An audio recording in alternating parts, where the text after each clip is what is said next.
निश्चित तौर से ये कार्यक्रम बहुत ही सराहनीय है क्योंकि जो हमारे परिषदीय विद्यालय हैं, सरकारी विद्यालय हैं,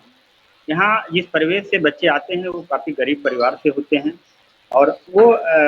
परिवेश ऐसा होता है, वातावरण ऐसा होता है जहाँ पर बहुत अधिक संसाधन नहीं होते हैं। मतलब विद्यालयों में भी अब तो आने लगे, पहले तो संसाधन उतने नहीं होते थे। तो ऐसे में अगर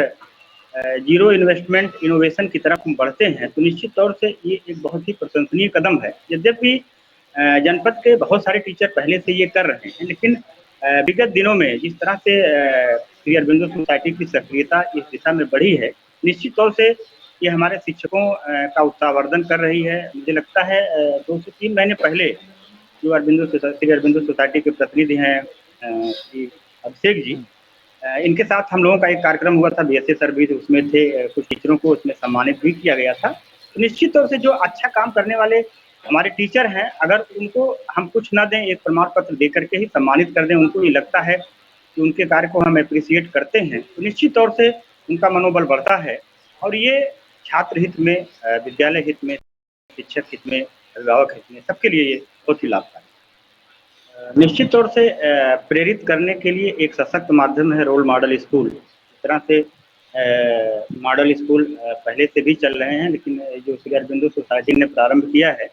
एक महत्वपूर्ण कदम ये भी है क्योंकि अगर आस-पास का कोई विद्यालय बहुत अच्छा करता है किसी भी फील्ड में, उसकी सराहना होती है, तो निश्चित तौर से जो नज़दीकी विद्यालय हैं वो प्रभावित होंगे, वहाँ के अभिभावक प्रभावित होंगे, बच्चे प्रभावित होंगे। उनका ये प्रयास होगा कि अगर हम भी उसी नियम से आच्छादित हैं, वही संसाधन हमको भी मिल रहा है और हमारे आस-पास का विद्यालय रोल मॉडल बन गया है, वो जो बेहतर कर रहा है, उसकी सराहना ब्लॉक स्तर पे, जनपद स्तर पे, प्रदेश स्तर पे हो रही है, उच्चाधिकारियों के बीच हो रही है, पब्लिक के बीच में हो रही है, जनप्रतिनिधियों के बीच में हो रही है। तो हमें भी कुछ ऐसा करना चाहिए कि हमको भी लोग बेहतर कह सकें। निश्चित तौर से जो प्रेरणा है, अभिप्रेरणा है, ये आदमी को किसी भी फील्ड में आगे बढ़ने के लिए एक महत्वपूर्ण कदम है। उसमें रोल मॉडल की भी भूमिका काफ़ी मुझे लगता है जो योजनाएँ चल रही हैं उसमें ये योजना जो स्कॉलरशिप की है, ये सबसे अनूठी है, सबसे अलग है और जितने भी हमारे कार्यक्रम चल रहे हैं उसमें बच्चों को शिक्षा से जोड़े रहने के लिए ये सबसे प्रभावशाली तरीका हो सकता है क्योंकि जो हमारे बच्चे हैं वो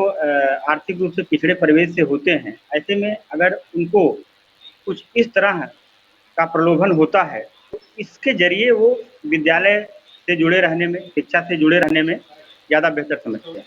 इस संबंध में एक कार्यशाला का आयोजन हुआ था जिसमें मैंने भी प्रतिभाग किया था, जनपद का विकास खंड है तारुन, वहाँ के शिक्षकों को प्रोत्साहित करने के लिए किया गया था और काफ़ी शिक्षक इसमें इंटरेस्ट ले भी रहे हैं और शिक्षक इंटरेस्ट लेंगे अगर इसका प्रचार-प्रसार होता है जी, जी। बच्चों में, अभिभावकों में, जैसा आपकी सोसाइटी का प्रावधान है कि ₹50 से लेकर के 1000 तक का स्कॉलरशिप बच्चों को मिल सकता है। जी। तो इससे हमें लगता है 2 उद्देश्य पूरा करने में सफलता मिलेगी। एक तो कहीं न कहीं बच्चे का आर्थिक जो पहलू है, उसमें थोड़ा-सा स्ट्रॉन्गनेस आएगा। दूसरे इसके नाते ये तो एक साधन है, जो हमारा साध्य है कि बच्चे कैसे बेहतर शिक्षा प्राप्त करें। तो इससे एक प्रलोभन के माध्यम से भी हम बच्चों को जो है जोड़ पाएँगे और मुझे लगता है ये योजना अगर बड़े स्तर पे चले तो हम ड्रॉप आउट या आउट ऑफ स्कूल बच्चों की समस्या से जो विभाग गुज़र रहा है, उस समस्या को भी दूर करने में कुछ हद तक हमें सफलता मिल सकती है। देखिए शिक्षकों के लिए हम यही कहेंगे कि बहुत ही चुनौती का दौर है और सबसे अधिक नुकसान अगर सोसाइटी में किसी को हो रहा है, तो वो बच्चों को हो रहा है। तो बच्चों के का जो नुकसान है, उसका कंपेंसेशन हम किस तरह से कर सकते हैं, इसमें सब पूरा दारोमदार हमारे शिक्षकों के ऊपर है। हमारे शिक्षक इस समय शिक्षक की भूमिका के साथ-साथ अभिभावक की भूमिका का भी निर्वहन कर रहे हैं। अगर शिक्षक दोनों भूमिका का एक साथ निर्वहन करेंगे इस समय, तभी बच्चों को ऑनलाइन एजुकेशन से जोड़ पाएँगे और निश्चित तौर से काफ़ी शिक्षक इस दिशा में कार्य कर रहे हैं